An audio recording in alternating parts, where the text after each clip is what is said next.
Man vs. Musk, written by Charlie Schumann and Jordan Skopp.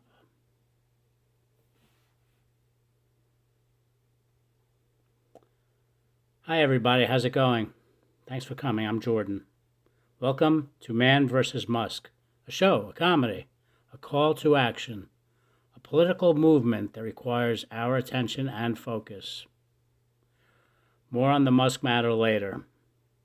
My name is Jordan Skopp. I'm a lifelong New Yorker from Brooklyn. Yeah, Brooklyn. All right, let's go Mets. Even though they're from Queens. Yeah.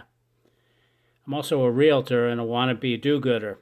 I've decided to dedicate this portion of my life to a specific, important purpose: saving lives from distracted driving. Not bad, right? I mean, it could be worse. It could be just another well-off jerk who doesn't do anything for anybody, right? In spite of the crazy and chaotic times we are living in, I believe that each of us has the capacity to change the world for the better. That's right, one person, with the help of others, can change the world. Ordinary people like you and me. Some of you may already be making the world a better place in many different ways, and I commend you. I want to join forces with you to take on all the brands of distraction. So what am I doing here? Is this some kind of filibuster? No, I am not a lobbyist. I'm just making a personal appeal as a fellow human being. The writing is on the wall in regards to distracted driving. It's alongside us on the roads, on the TV, and on the radio. I mean, it's there. How can we not feel and absorb what is happening? Some people ask me, Jordan, of all the issues in the world that you can get involved in, why did you choose distracted driving? Why is this your concern? What's your origin story? Do you have a friend or a loved one who was a victim of distracted driving? The simple answer is no, I do not. I have no tragic origin story. This is just one of my several areas of interest. I hope that's okay. My quest is not fueled by personal grief. And why should it be? Should we only care about a cause because we're somehow directly or indirectly affected by it? No, of course not. And I'm not saying there's anything wrong with that. All the power to all the people who raise money and awareness, drive research, and make change for the better, who are personally impacted by the cause they are championing. I am just not that guy. I've always had a sense of fairness. I don't like bullies or cheaters. I don't like when people are taken advantage of or manipulated and marketed to in a way that puts themselves and others at risk of their safety. The point is that we have to discipline ourselves to be laser light focused, stay on topic, and follow through if we are ever going to accomplish anything at all, much less affect positive change. I'm here to shine a light on distracted driving. Ours is a culture of interruption. Human beings are easily distracted. Some of us have the attention span of a Cocker Spaniel. We are living in distracted times, a time of multitasking. Some of you are checking your email and text or social media even while I speak. I don't know how you're doing it, but you're doing it. You may not even realize that that's what you're doing. No one is immune, none of us. We're all distracted, with millions of thoughts running through our brains all the time.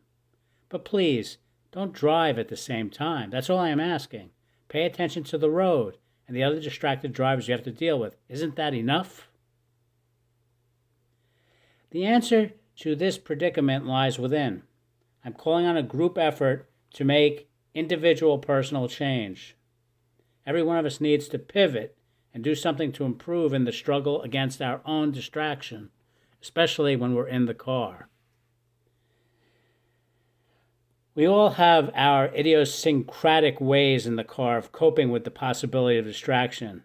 Is anyone keeping their cell phone in the back seat or out of plain sight? Are we too undisciplined to peek and put down the phone, even at red lights? Abso-effing-lutely. I think maybe we are. We cannot trust ourselves. Powerful forces are spending marketing dollars to vie for our attention. To varying degrees, we are all dysfunctional. Every distraction is an opportunity for somebody to sell us something, like on those radio sports or politics shows. We've got Joe from the shore calling from his car phone. Watch out for that 16-wheeler, Joe. Next is Pete from Staten Island. But seriously, shouldn't the sports radio host be instructing their large listening audiences, 40% of whom are listening in cars, to be legally parked when calling in to discuss politics or sports? And it's not just the sports radio industrial complex encouraging us to drive distractedly. It's NPR and other call-in radio shows as well. They know their callers are in cars. That's the demographic they want. That's who their sponsors are catering to. People driving in their cars. But it's not just the radio guys who are contributing. There was Quibe. Quibe, who had 2 ads in the 2020 Super Bowl, launched original programming only watchable on the phone. The billion-dollar media play crashed and fizzled faster than the 10-minute limit of original content you're supposed to watch. Seems they outsmarted themselves. Distracted drivers chose to indulge instead in the distracted recreational playground of watching HBO Go, Netflix, Amazon, and Hulu, with the option to be watched on your phone. Sure, you don't have to watch it on your phone when you're driving, but you can. And surely these companies fully expect that a significant percentage of their audience will. Netflix spent $13 billion on content in 2021. Would it be a big deal for them to portion a small amount of that to remind their viewers to watch these shows responsibly? Same goes for all the other streaming content providers. As for Verizon, T-Mobile, AT&T, and others, yes, my phone occasionally asks me if I'm driving, but only sometimes. What's up with that? The message is easily circumvented by saying, no, I'm not.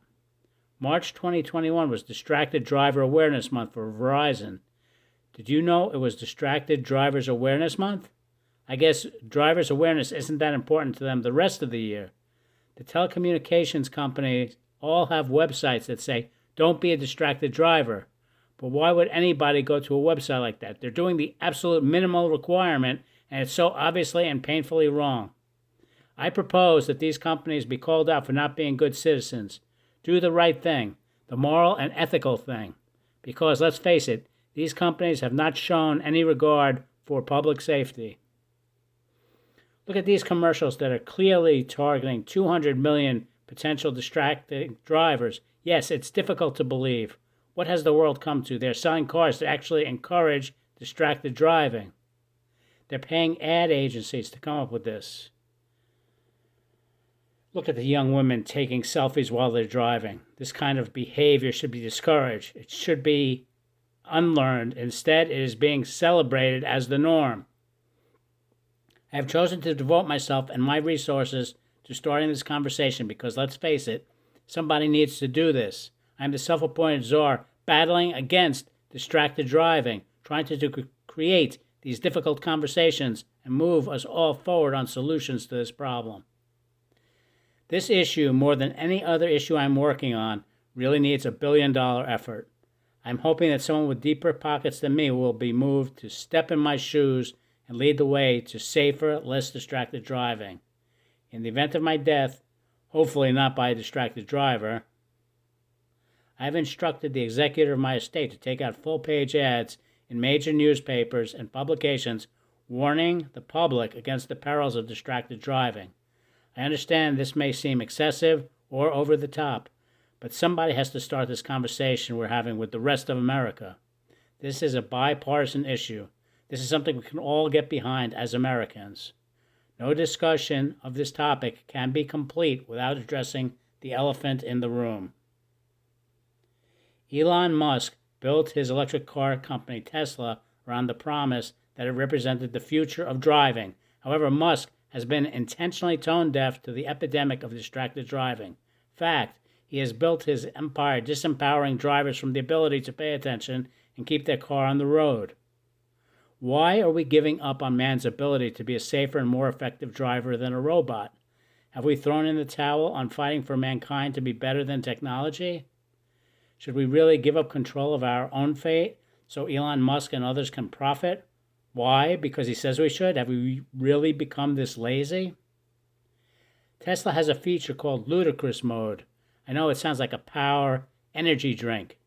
It allows the Tesla to go from 0 to 60 miles per hour without making a sound, which I guess is an important feature to have. It's innovations like this that are why Forbes magazine has called Elon Musk the richest man on the planet. And I would add, the greatest champion of distracted driving the world has ever seen. How can he talk about Mars and space exploration when he doesn't know or frankly care about what is happening on the ground on Route 22 here on planet Earth? The way to save lives is through behavioral science. That's the way to stop distracted driving. What I think it should now be called destructive driving, because it's much worse than being distracted when the result is lost lives and broken hearts. The way to stop destructive driving is to put down your phone when you're driving. It's just that simple. Put down the effing phone. Change your behavior. Shut out all distractions competing for your attention and disposable income. Just drive. I know it's easy to conceptualize and hard to do, but it can and should be done because it's a safe and responsible thing to do. Musk has shown no interest in any of this. He is the billionaire promoter of distracted driving. He's built his wealth and reputation on the promise of the self-driving car. Over and over, Musk has declared that truly autonomous driving is nearly here. The day when a Tesla could drive itself, which it turns out is much further away than previous estimations, extolling the virtues of autopilot, leading drivers to falsely believe that it's safe to keep their eyes off the road. His own experts and advisors have told him that he's creating a false understanding of what the engineers at Tesla originally called advanced supported driving. All this time, Musk has been missing the big picture. Every single step has been a misstep, not telling people about the dangers of distracted driving. He's ignoring advice of experts, snubbing his nose at regulators. Why not take a little bit of corporate responsibility, Tesla, and say, pay attention, people. It's long overdue and never too late. Instead, from December 2020 to 2021, Tesla came out with a conscious decision to give drivers and front seat passengers, in view of the driver, the option to play games on a touchscreen on the dashboard while the vehicle is in motion. Drivers need to be paying attention to one thing only, the road, not playing solitaire or any other games. It's difficult to fathom. The prompt asks you if you're driving and you can say no, and then you can play solitaire while you're driving, possibly on autopilot with your hands free. The autopilot that wasn't really meant to be called autopilot, according to Tesla's own engineers, advisors, and experts, because, as we previously determined, that's not what it really does. It's really just advanced supported driving. One whistleblower forced Tesla to acknowledge this, and 500,000 cars had solitaire removed. Tesla made the change through software update rather than a physical recall. This is serious. Real people's lives are in danger. The alarming increase in number of reported incidents with Tesla vehicles autopilot manufacturing are building an evidence file that demonstrates dangerous business practices. And that's not the only one. Ever heard of phantom braking in Teslas? Google it. I'm not affiliated with any nonprofit or government regulatory agency. I'm an ordinary citizen, like all of you, who shares the vision of safer roads, and I believe that automakers like Elon Musk bear direct responsibility for creating dangerous situations for drivers behind the wheel of Tesla vehicles. The so-called autopilot features are anything but foolproof or fully autonomous. Quite the opposite of the real meaning of autopilot. Vehicles cannot be trusted to navigate and brake safely without human control and oversight. Customers are asked to take part in experiments. They don't deserve to be $1 trillion industry's guinea pigs. These problems seem to all stem from Musk's efforts to oversell the capabilities of the Tesla. Other automakers are following along with that game plan, which are not performing the miracle functions that his reckless rhetoric suggests. His technologies are not as advertised, and human beings have been injured or killed because of these flaws. Musk's business decisions are hurting and endangering real people. It's time for him and others to acknowledge we're not in 2039. The year is 2022. We've got a serious problem with destructive driving. It's time for Elon to step up to be an honorable and responsible citizen. Again, never ever too late. Accident statistics are way up. People are driving impaired and distracted more than ever before. We are living during a global pandemic of distracted driving. Tesla's products are appealing to this dysfunctional market, catering to distracted drivers in ways that make the problem worse. I am publicly inviting Elon Musk to discuss his responsibility to prioritize automobile and road safety above all other considerations regarding his technological experiments with Tesla. My appeal to him is simple. Acknowledge and fix this mess. Prove that you can be relied upon with people's lives. You know what would be a nice gesture? Start by putting $100 for every one of these vehicles installed with Solitaire and create a fund to educate every driver to the realities of the need to always pay attention behind the wheel. Your investment of $50 million would go a long way to demonstrate some personal responsibility and awareness of this issue. Elon, I hope you are willing to reflect on your mistakes and work toward a real commitment to road safety. Make your vehicles safer to operate by removing distractions from the cockpit and encouraging discipline behind the wheel. These steps could help to reduce distracted driving rather than adding to the problem. It's time for all car manufacturers to focus their efforts on figuring out how to protect humans driving around in your cars. They deserve to arrive safely at their destinations. This is what we know. Human error will always exist, but the ability of humans to detect and react to risks on the road are superior to any existent technologies claiming to do it better than the human brain and senses. The reward for good driving should be plain and simple: the chance to hug your loved ones and the opportunity to drive again another day. Is that so ludicrous to ask for?